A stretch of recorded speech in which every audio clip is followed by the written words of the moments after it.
우리 맘스 찬양단은 언제나 그냥 보기만 해도 은혜가 되고요.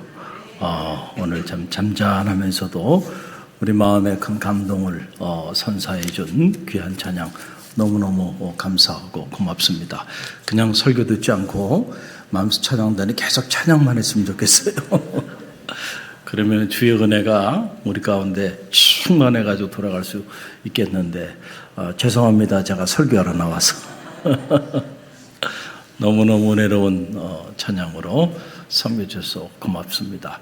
한 해 벌써 반년이 지나고 있고 또 다른 반년을 앞두고 있는 이 맥주감사 계절을 맞이하고 있는데 우리 옆에 있는 성도들 바라보면서 오늘 찬양처럼 모든 것이 하나님의 은혜입니다 고백하며 인사합니다. 모든 것이 하나님의 은혜입니다. 할렐루야. 그래요. 절대로 잊지 마세요. 돌아보면 모든 것이 하나님의 은혜예요. 오늘 우리가 여기까지 온 것 하나님의 은혜로 왔다는 사실을 잊지 마시고요. 늘 겸손히 감사하는 마음으로 하나님 앞에 나가는 성도들이 되시기를 간절히 바랍니다. 오늘은 습관의 힘이라고 하는 주제를 가지고 말씀을 잠시 나누기를 원합니다. 가만히 우리 삶을 이렇게 들여다보면 우리 삶은 다 우리의 습관을 따라 그렇게 살아가고 있는 것을 보게 됩니다. 말을 하는 거, 또 생각하는 거, 그리고 행동하는 거, 그 어느 것 하나도요, 우리의 평소의 습관을 따라 움직이지 않는 것이 없어요. 가만히 보면 우리 삶은 습관 덩어리로 이루어져 있고 그 우리의 삶의 습관을 따라 오늘 우리가 살아가고 있는 것을 보게 됩니다. 그래서 습관이라고 하는 것은 우리의 운명을 결정하고 우리의 인생을 결정한다는 거예요. 너무너무 중요한 거예요. 여러분, 조선시대 최고의 성리학자이자 정치가였던 율곡이인은 그래서 이 습관의 중요성을 일찍이 알았어요. 이 대학자가. 그래서 1577년에 그가 경몽요골이라는 유명한 책을 쓰죠.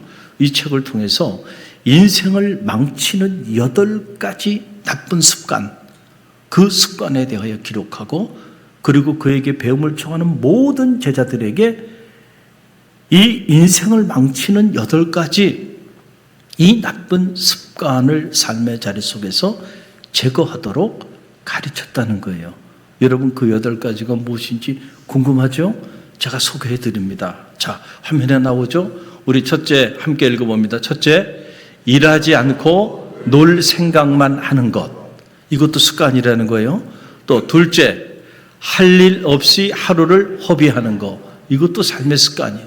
셋째, 자기와 같은 생각을 하는 사람만 좋아하는 것. 이런 습관도 제거하라는 거예요. 네 번째, 사람들의 칭찬을 받으려고 헛된 말과 헛된 글을 쓰는 것. 이런 습관도 인생 망친다는 거예요. 다섯 번째, 풍류를 핑계로 인생을 허비하는 것. 여섯 번째, 돈만 목표로 살아가는 것. 일곱 번째, 남의 성공을 부러워하고 열등감을 느끼는 것. 여덟 번째, 절제하지 못하고 돈과 여색을 탐하는 것. 이런 것들이 우연히 이루어지는 것이 아니고 이렇게 살아가는 사람들은 이렇게 살아가는 것이 삶에 뭐가 되어 있는 거예요? 습관이 되어 있는 거예요. 그래서 이런 습관을 가지고 살아가면 인생은 반드시 망치게 되어 있다. 그러니까 이 8가지 인생을 망치는 나쁜 삶의 습관으로부터 자기를 해방하도록 노력하라라고 하는 그런 가르침이죠. 여러분, 복음서를 보게 되면은 우리가 예수님의 생애를 들여다볼 수가 있죠. 예수님이 어떤 공생의 기간에 어떤 삶을 사셨는지 우리가 들여다볼 수 있는데 예수님의 삶은 가만히 보면 좋은 습관으로 이렇게 자리하고 있었던 것을 알게 돼요. 예수님은 우리가 따라야 하는 아큐타입이 된다는 거예요. 오비틀리카이트, 우리의 표상이 되고 우리의 삶의 표준이 되고 기준이 되시는 분이신데 그 예수님의 삶을 들여다보면 늘 예수님은 좋은 습관을 따라 사셨음을 알게 돼요. 이른 새벽 미명 늘 한적한 곳에 가셔서 하루의 첫 시간을 하나님 앞에 기도하는 경건한 삶의 습관을 주님은 가지고 계셨음을 알게 돼요. 우리가 예수님의 그 3년의 공생애를 신학적으로 말하면은 특별 계시의 사건이라고 말해요. 이건 무슨 말이냐면 사실 예수님은 기도하지 않아도 돼요. 그분이 하나님의 아들이시기 때문에. 그러나 그가 기도하신 이유는 그 기도함으로 기도가 얼마나 중요한가라고 하는 것을 삶으로 우리에게 계시해 주신 거예요. 할렐루야. 그래서 우리는 그분의 삶을 바라보면서 우리가 어떻게 살아야 할지 그것을 발견하게 되는 거예요. 그 삶의 본을 보여주신 거예요.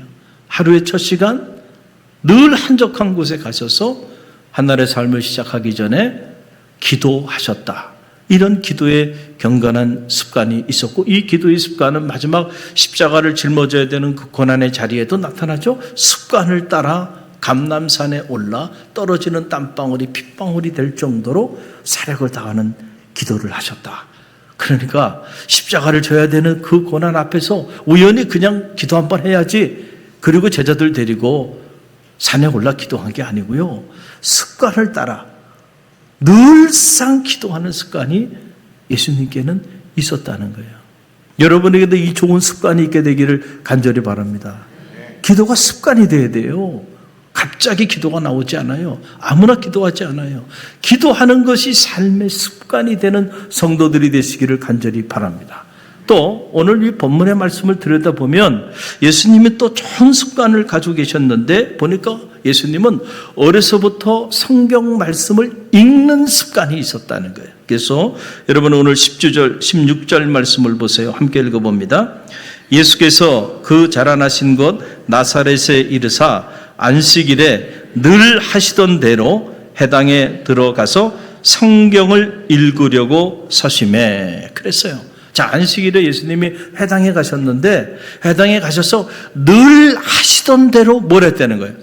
성경을 읽으셨다는 거예요. 성경을 읽기 위해 서셨다. 그래서 이 늘 하시던 대로라고 하는 말을 원어 그대로 이렇게 직역을 해서 표현하자면 이런 뜻이에요. 그에게 습관이 되어 있던 것을 따라 그에게 습관이 되어 있던 것을 따라서 안식일에 회당에 가서 쓰셔서 성경을 읽었다. 그러니까 성경을 읽은 것이 그냥 한번 우연히 어떻게 읽으신 게 아니고 어릴 때부터 이것이 예수님의 삶의 습관이었다. 어릴 때부터 늘 회당에 가서 성경을 읽는 습관이 누구에게 있었다는 거예요? 예수님께 있었다는 거예요. 여러분 이 귀한 전통을 따라 갈릴리 교회도 이 전통을 이어오고 있어요. 이걸 우리가 렉추 디비나라고 말해요. 거룩한 독서라고 하는 말인데 갈릴리 교회는 교회적인 차원에서 이 렉추 디비나를 매일 같이 하고 있는 교회입니다. 매일 하루의 첫 시간 아침이 되면은 우리가 하나님의 말씀을 한 장씩 성독합니다. 그래서 이걸 우리가 렉추 디비나라고 말을 하죠. 매일 새벽에 참여하는 성도들이 하루의 삶을 시작하는 첫 시간 입을 열어서 첫 일성으로 하나님의 거룩한 말씀을 한 장씩 소리내서 성독하며 나갑니다. 얼마나 귀한 일이에요 이게. 할렐루야. 여러분 이게 축적이 되면은요 놀라운 일들이 나타나는 거예요. 인풋이 아웃풋을 결정하는 거예요. 오늘 나 안에 무엇을 내가 심느냐가 훗날 나를 통하여 어떤 것들이 나타나느냐를 결정한다는 거예요. 요즘 사도행전을 한 장씩 성독하면서 큰 도전을 받고 너무 큰 은혜를 받고 제 자신이 그 큰 감동 가운데 자리하고 있어요. 놀라운 일이죠. 하나님의 말씀을 읽는다고 하는 거. 여러분 벤 카슨이라고 하는 의사가 있어요. 한국에는 그렇게 잘 알려져 있지 않아요. 그러나 전 세계적으로는 너무나도 유명한 사람입니다. 이 벤 카슨이라고 하는 이 의사는 신의 손이라는 이름으로 불리우는 그런 의사인데 어머니와 같이 찍은 사진인데 1987년에 머리와 몸이 붙은 채 태어난 3쌍둥이를 이렇게 분리 수술하는데 성공해서 세계 의학계를 깜짝 놀라게 했던 그런 외과 의사입니다. 그런데 이 벤 카슨이라고 하는 이분은 어릴 때 정말 너무나도 불우한 그런 환경에서 자란 사람이에요. 그의 나이 8세 때에 어머니가 아버지하고 이혼합니다. 이혼하고 싶어 이혼한 게 아니에요. 아버지가 디트로이트 흑인 빈민가에서 술과 마약 그리고 여자에 빠져가지고요 이중살이를 하게 됐고 생계를 이어갈 수 없는 이런 끔찍한 상황에 던져지게 돼서 어쩔 수 없이 그의 어머니가 함께 살 수 없는 상황이 돼서 그래서 이혼을 하게 되는데 이 어머니도 태어날 때부터 버려져서 자기 부모가 누구인지를 몰라요.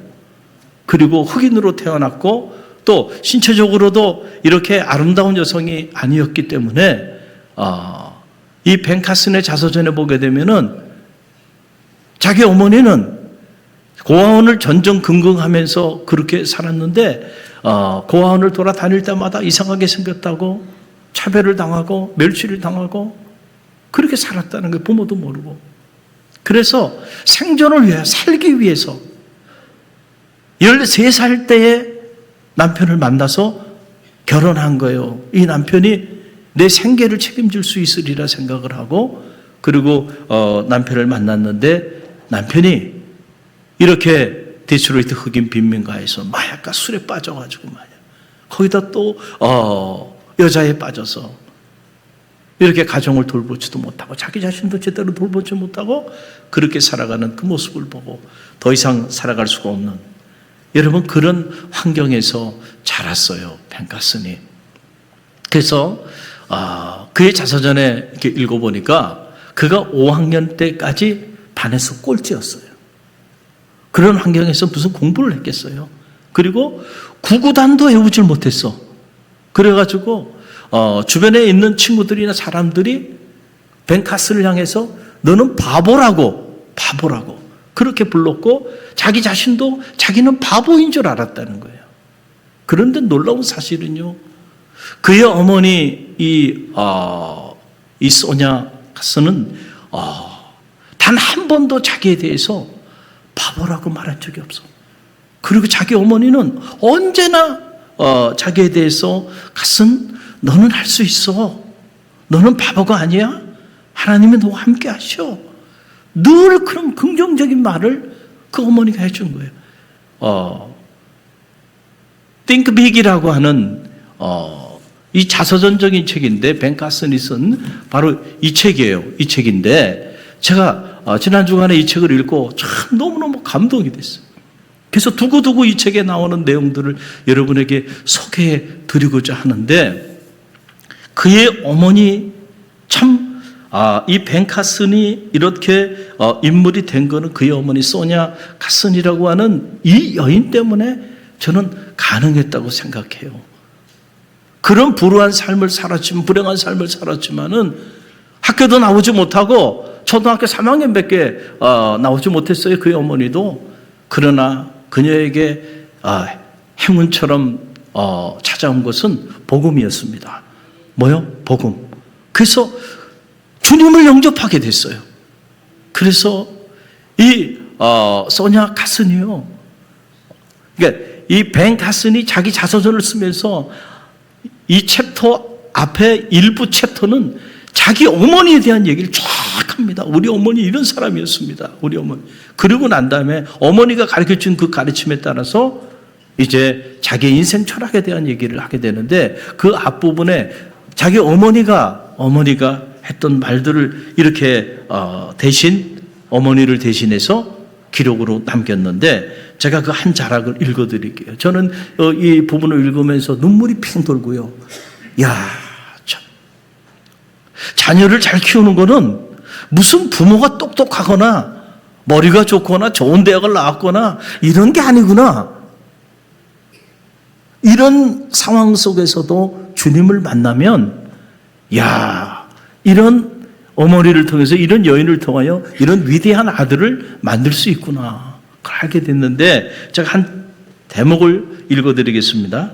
내가 하나님과 친밀해지고 동반자가 된 후 나는 하나님이 어떤 인종이나 민족도 우등하거나 열등하게 만들지 않으셨음을 알게 되었습니다. 이거 지금 벤 카슨이 자기 어머니의 입장에서 어머니가 늘 했던 그 이야기를 어머니가 기술하듯이 기록하고 있는 거예요. 지금 어머니 얘기인데, 우리는 검었지만 그것이 우리가 말도 못하는 덩어리거나 실패한다는 것을 의미하지는 않았습니다. 하나님은 우리 모두를 사랑하시며 우리를 위해 오직 좋은 일만을 원하십니다. 나는 나의 아들들에게 하나님이 인간을 위해 하시는 일을,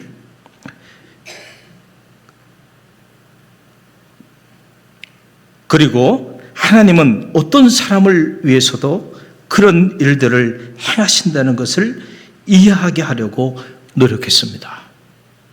이 소냐 카슨이 말이죠, 주님을 만나고요, 자기도 버려진 삶을 살았고 자기 아이들도 바보라는 소리를 들으면서 그렇게 버려져 있음에도 불구하고 절대로 하나님은 우리를 그렇게 만들지 않으셨다는 거예요. 그래서 이 믿음 때문에 단 한 번도 이 벤 카슨에게 자기 어머니는 부정적인 말을 한 적이 없다는 거예요. 그리고 너는 할 수 있어.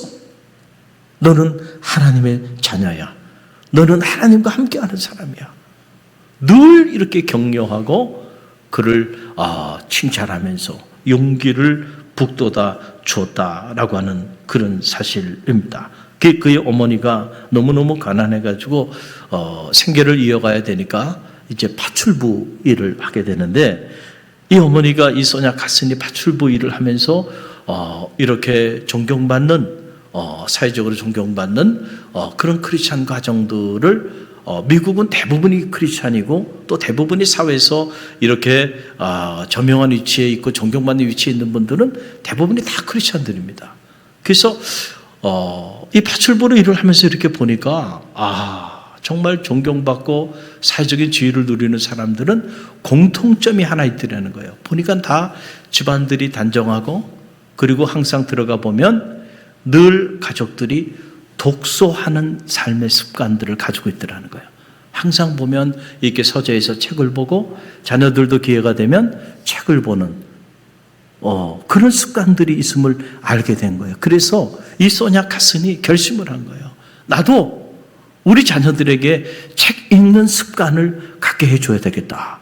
그렇게 결심을 하고는, 그리고는 자녀들에게, 아이가 둘이었는데 이 벤 카슨과 그 동생을 불러다 놓고 TV 프로를 시청하는 것을 제안했어요. 그래서 일주일에 딱 2%만 보게 하고, 그리고는 도서관에 가서 일주일에 책을 2권씩 빌려와서 그 2권을 읽고 독후감을 내게 한 거예요.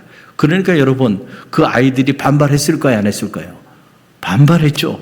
그 자기네도 반발했다는 거예요. 그런데 어머니의 그 요청이 너무 간곡해서 거부할 수가 없었다는 거죠. 그 어린 초등학교 때. 그래서 어머니의 뜻을 따라서 텔레비를 일주일에 2%만 보고, 그리고 도서관에 가서 책을 빌려서 책을 읽고 독후감을 써서 내기 시작했다는 거예요. 자기 어머니도 한 번도 그런 걸 해본 적도 없는 사람인데도 자기 어머니가 그걸 요구했다는 거예요. 그런데 처음에는 힘들었는데 책을 1권 읽고 2권 읽고 3권 읽고 책을 읽다 보니까 책 읽는 기쁨이 생기기 시작하고요. 6개월을 책을 읽었는데요, 너무 많은 지식을 얻게 됐다는 거예요. 그리고 6개월을 반복해서 하다 보니까 이제 책을 읽는 것이 습관이 됐다는 거예요. 할렐루야. 그래서 초등학교 때까지 구구단도 외우지 못한 사람이에요. 벤 카슨이라는 사람이 실제로. 그런데 그가 중학교 가고 고등학교 가면서 두각을 나타내기 시작하면서 자기는 자기가 바보인 줄 알았는데 알고 보니까 자기가 참 똑똑한 사람이었다는 거예요. 그거를 깨닫게 됐어요. 그래서 고등학교를 졸업하고 미국의 명문 중에 하나인 예일 대학교하고 그 다음에 미시간 의과대학교를 우수한 성적으로 졸업하고 만 33세의 나이에 세계적인 의과대학이죠. 존 홉킨슨 대학교 최연소이자 흑인 최초의 소아신경외과 교수가 됩니다. 그리고 세계 최고로 권위 있는 신경외과 의사로 전 세계에 그의 이름이 알려지기 시작하면서 그의 이야기는 신의 손 벤 카슨 스토리라고 하는 영화로까지 만들어져서 전 세계인들에게 큰 감동을 선사해 주고 영향력을 갖고 있는데, 그가 독실한 크리스천으로서 자기의 그 삶의 경험들을 가지고 자기처럼 좌절과 절망 속에서 자기를 바보라고 생각하고 그렇게 불우한 환경에서 자라는 자들을 위해서 많은 여러 권의 책을 저술하게 되는데, 그 내용들을 보면 자신의 성공 비결은 딱 두 가지로 본 거예요. 하나는 모두가 자기를 바보라고 말할 때 자기 어머니는 단 한 번도 자기를 바보라고 말한 적이 없고, 오히려 가슴, 너는 할 수 있어, 너는 하나님이 함께 하셔 라고 하는 이 긍정적인 말, 이것과 또 하나 어릴 때 책을 읽는 그런 삶의 습관을 갖게 해준 거, 이것이 오늘 내 인생을 바꾸어 놓았다라고 그가 반복적으로 이 말을 하고 있는 것을 보게 돼요. 여러분, 책을 읽는 습관은 중요해요. 우리 빌 게이츠를 알죠? 그런 대학을 중퇴했어요. 그러나 인류의 새로운 문명을 선사한 위대한 사람이죠. 그가 한 말, 독서를 하십시오. 하버드 대학 졸업장보다 중요한 것은 책을 읽는 습관입니다.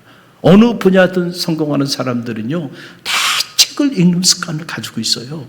책을 읽지 않고요, 리더가 될 수 없고, 책을 읽지 않고 여러분 어떤 분야에든 영향력이 있는 그러한 삶을 살기는 어려운 거예요. 그래서 이 기업의 CEO들도요, 지금도 이른 새벽 조찬 모임, 이런저런 인문학 책 읽는 모임들이 많습니다. 거기에 몇백만 원씩 돈을 내고요, 그리고 그 독서 모임에 참여해서 고전을 읽고요, 거기서 영감을 받고, 그리고 기업의 정책을 만들어 나가고 있어요. 여러분이 눈을 뜨고 주변을 한번 보세요. 앞서가는 사람들이 어떤 삶의 습관들을 가지고 있는지. 특별히 이 벤 카슨의 이 자서전적인 이 벤 카슨의 Think Back이라고 하는 바로 이 책인데, 자, 여러분 이 책에 보게 되면 그가 앞부분은 자기 어머니에 대한 이야기고 뒷부분은 그 어머니가 물려준 그 신앙의 유산을 따라서 자기의 인생 철학에 대한 부분을 이 벤 카슨이 Think Back, Think Big이라고 하는 말로 설명을 하고 있는 거예요. Think Big, 크게 생각하라는. 내 입을 크게 열라 내가 치우리라 그랬잖아요. 생각을 해도 좀 크게 생각하란 말이에요. 사람이 여러분 크다고 하는 건 다른 게 아니에요. 키가 크고 몸집이 크다는 게 큰 게 아니고요, 생각이 커야 돼요. 생각이.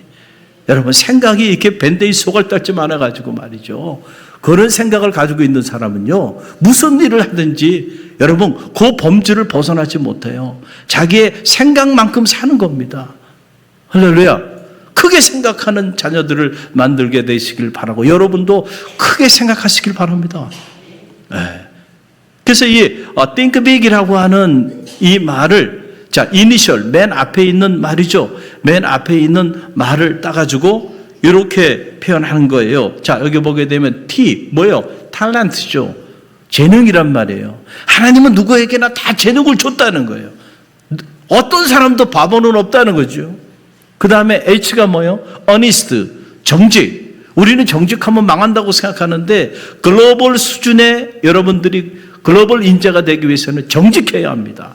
정직한 사람들이 인정받고요, 신용은 정직에서 나오는 겁니다. 기업을 하든 개인의 삶을 살든 정직한 사람이 결국은 성공하게 돼 있어요. 그게 honest, 이게 삶의 습관이 돼야 된다는 거예요. 거짓말하는 게 습관이 아니고. 그 다음에 insight, 이게 뭐예요? 통찰력. 여러분, 자기 삶을 성찰할 수 있는 그런 통찰력이 있는 그런 사람이 돼야 된다. 그것이 삶의 습관이 돼야 된다는 거고요. 그 다음에 N이라고 하는 건 뭐예요? 나이스.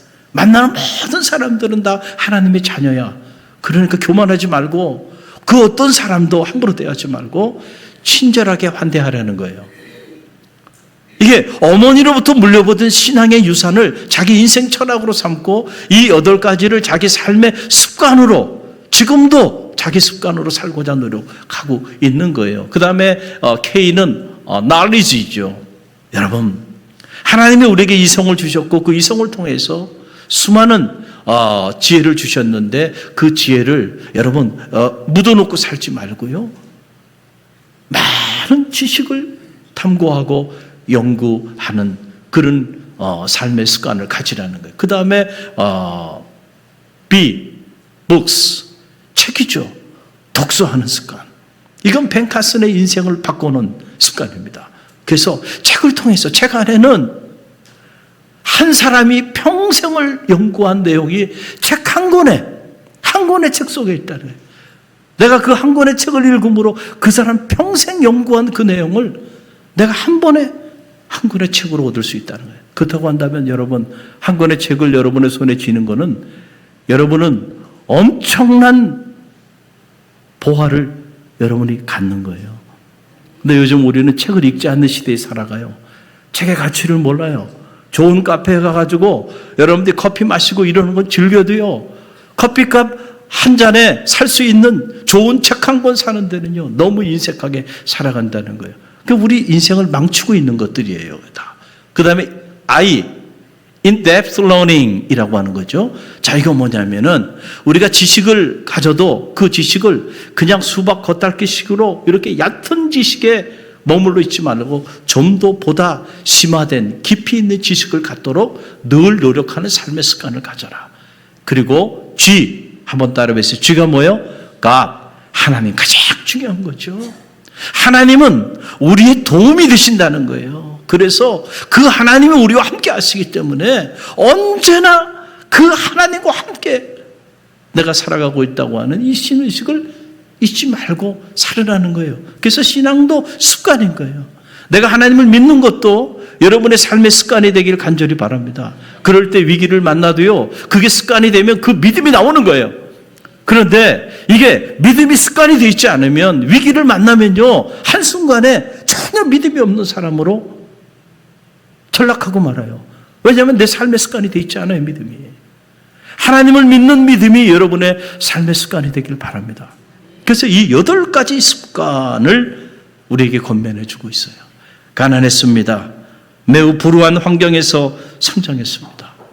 그러나 어머니로부터 넌 할 수 있다고 하는 이 긍정적인 믿음과 독서하는 좋은 습관을 물려받은 이 벤 카슨, 그는 하나님과 사람 앞에 정귀하게 쓰임받는 인물로 바보로 버려져 버리고 그 인생 밑자락에서 버릇처럼 살다가 사라져 버릴 수 있었던 사람이 말이죠.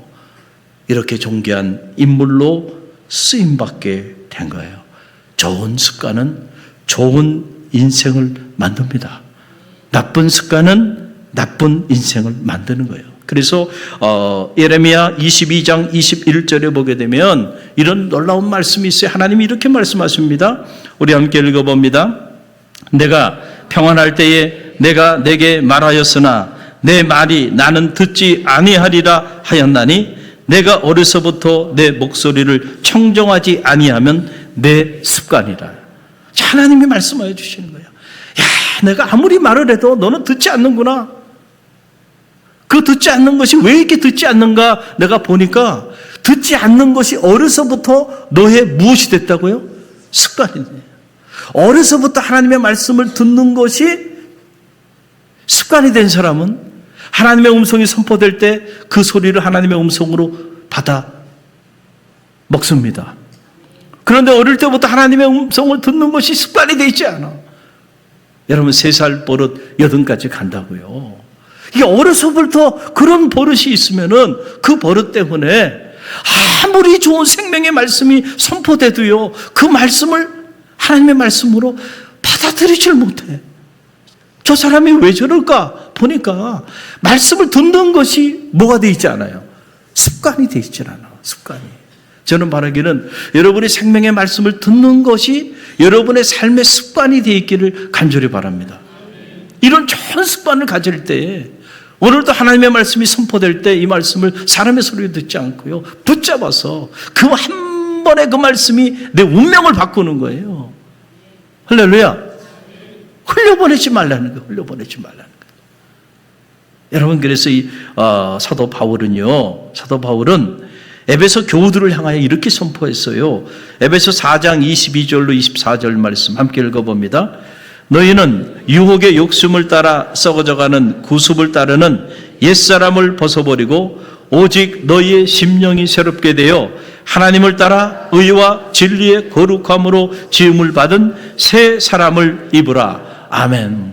우리가 너무 많이 들은 얘기죠. 새 사람을 입으라. 새 사람을 입으라. 어떻게 새 사람을 입으란 얘기예요? 오늘 이 말씀 안에 들여다보면 유혹의 욕심을 따라 썩어져가는 구습, 그게 뭐예요? 오래된 습관을 말하는 거잖아요. 그 오래된 습관을 벗어버리라는 거예요. 오래된 습관을 청산해야만 새 사람을 덧입을 수 있다. 옛사람은 다른 게 아니에요. 오래된 구습을 쫓는 삶의 습관, 그 습관을 따라 살아가는 그 사람을 우리는 옛사람이라고 말하는 거예요. 습관을, 그 구습을 벗어버리라는 거예요. 할렐루야. 그럴 때 우리는 새로운 삶을 살게 된다는 거예요.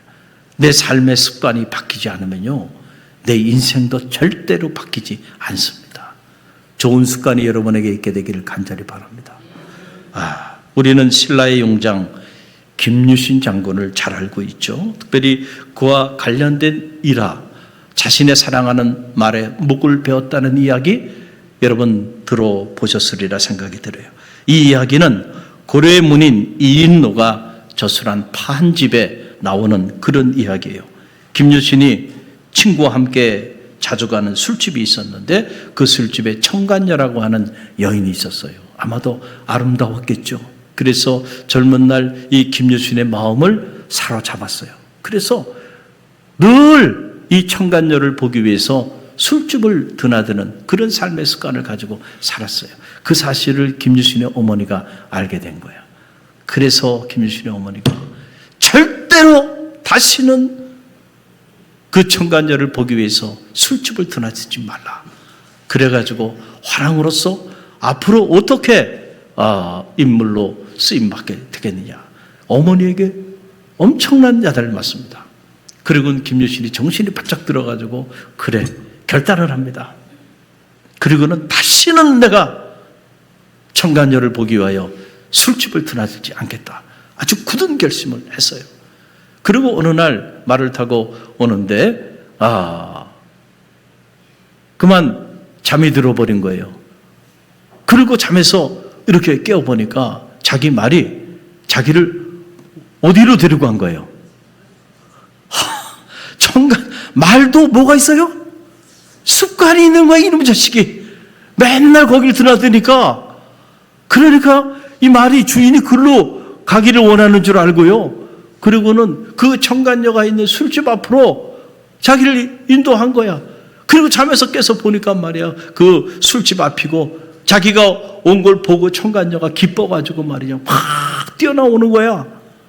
그 모습을 보고요, 그 청간녀 앞에서 자기의 굳은 의지를 드러내기 위해서요, 자기의 사랑하는 에마의 목을 쳐버립니다. 비장한 남자죠. 그리고는 발길을 돌립니다. 여러분, 김유신은 본래 신라의 그 귀족 출신이 아니잖아요. 가야 출신이거든요. 신라 귀족 출신들은 다 이게 골품제도가 있어갖고 성골, 진골 뭐 해가지고 그런 골이 아니면은 아무것도 할 수 없어요. 가야 출신이에요. 그럼에도 불구하고 그때 이후에요, 그가 문무에 정념해서 여러분 통일신라를 이루는데 김진초와 함께 크게 쓰임받는 그런 인물이 돼요. 결단이 필요한 거예요. 과감하게 사랑하는 에마의 목을 칠 정도예요. 그 나쁜 습관이 내게 자리하고 있다고 한다면 그 나쁜 습관을 잘라버리는 결단이 필요하다니까요. 그러지 않고는 여러분 새로운 삶이 시작되지 않는다는 거예요. 이 습관의 중요성을 일찍이 알았던 그 세인트 어거스틴의 컨펙션 고백록이라고 하는 정말 세계적인 고전이죠. 그 책을 보게 되면 이 습관에 관한 이런 얘기가 나와요. 어거스틴이 자기가 왜 홀로 있는 어머니 모니카를 버리고 그렇게 방탕한 삶을 살았는지 그때 일을 회상하면서 그가 이렇게 말을 해요. 제가 한 자락만 읽어드리면 이런 내용이에요. 나는 다른 사람의 쇠사슬에서가 아니고 바로 나 자신의 쇠사슬에 의해 묶여 있었습니다. 그렇게 된 것은 내 의지가 왜곡되어 유격이 생겼고 유격을 계속 따름으로 버릇이 생겼으며 그 버릇을 저항하지 못해 필연이 생겼기 때문입니다. 이것들은 쇠사슬의 고리처럼 서로 연결되어 나를 노예 상태에 강하게 붙들어 매어 놓았습니다. 내가 왜 그렇게 방탕한 삶을 살았는가? 알고 보니까 내 의지가 왜곡되었는데 그 왜곡된 의지를 그냥 가만히 내버두니까 그 왜곡된 의지 때문에 유격이 생겼고 이 유격을 따라 내가 살아가는데 그 유격을 따라 살아가는 그 삶을 그냥 방치시켜 놓으니까 그게 반복되다가 내 삶의 버릇, 내 삶의 습관이 되어버렸고 결국 그 습관에 나는 저항하지 못하고 습관에 따라 살다 보니까 그것이 필연이 돼서 나는 이렇게 방탕한 삶을 살게 된다. 그것이 내 인생의 쇠사슬이었다는 거예요. 끊을 수 없는. 사랑하는 성도 여러분, 오늘 여러분은 여러분의 어떤 삶의 습관을 가지고 살아가고 있습니까? 갈릴리 교회 2단계 경건에 이르는 길, 여러분 그 앞에 여러분 어떤 글귀가 나오나요? 경건한 삶이라고 하는 것은 익숙한 것들과의 결별을 선언하는 삶입니다. 라고 제가 말하고 있죠. 여러분, 경건한 삶을 살고 싶어요? 경건한 삶의 습관 여러분 가운데 체득하길 원한다고 한다면 기도하지 않는 거, 말씀 보지 않는 거, 예배의 자리에 참여하지 않는 거, 하나님의 말씀을 듣는 것을 귀하게 여기지 않는 거, 이런 모든 우리 인생을 망쳐버리는 이런 삶의 습관으로부터 과감한 여러분 결별이 필요하다니까요. 그러면 그 사람은 달라질 겁니다. 그 인생도 달라질 거예요. 그 가정도 달라질 거예요. 그 자녀도 달라질 거예요. 그 교회도 달라질 거예요. 우리는 미래에 대해 궁금하죠. 여러분의 미래 궁금하고 여러분의 자녀의 미래도 궁금할 거예요. 궁금할 필요가 없어요. 여러분이 가만히 여러분의 지금의 삶의 습관을 한번 점검해 보세요. 여러분의 자녀들이 어떻게 살아가는지 그 삶의 습관을 점검해 보세요. 결국 미래라고 하는 것은 여러분 우리의 축적된 습관의 여러분 결과일 뿐입니다. 오늘 우리가 무엇을 축적하며 살아가는지를 들여다보면 결국 내가 미래에 어떤 열매를 내가 취하게 될지 다 보이는 거예요.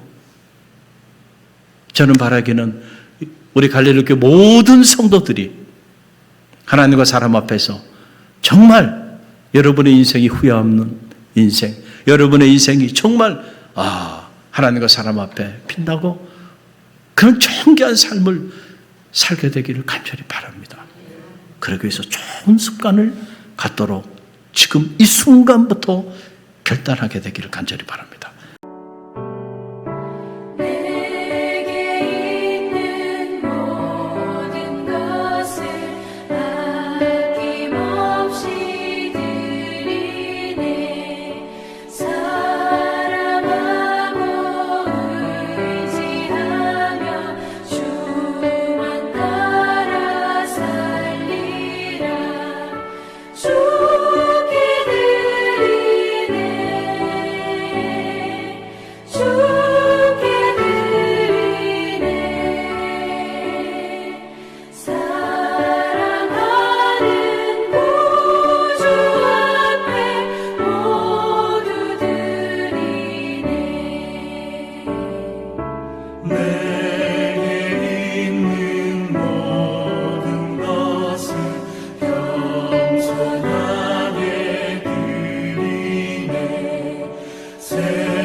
지금은 우리 주 예수 그리스도의 은혜와 하나님 아버지의 만극하신 사랑하심과 성령의 감화, 감동, 교통하심이 좋은 습관으로 좋은 인생을 살기를 믿음 안에 결단하며 세상을 향해 나가는 주의 백성들 머리 위와 다음 세대 사역을 위하여 날마다 헌신하는 우리 교회학교 선생님들, 그리고 우리 갈릴리교 모든 성도들, 그리고 저들의 자녀와 가정과 삶의 자리 위에, 그리고 오늘 우리에게 맡겨진 사명을 감당하기 위하여 한자리 운동을 전개하며 복음을 전하며 나가는 갈릴리 교회 위에 지금부터 영원까지 함께 하시기를 간절히 축원하옵나이다. 아멘.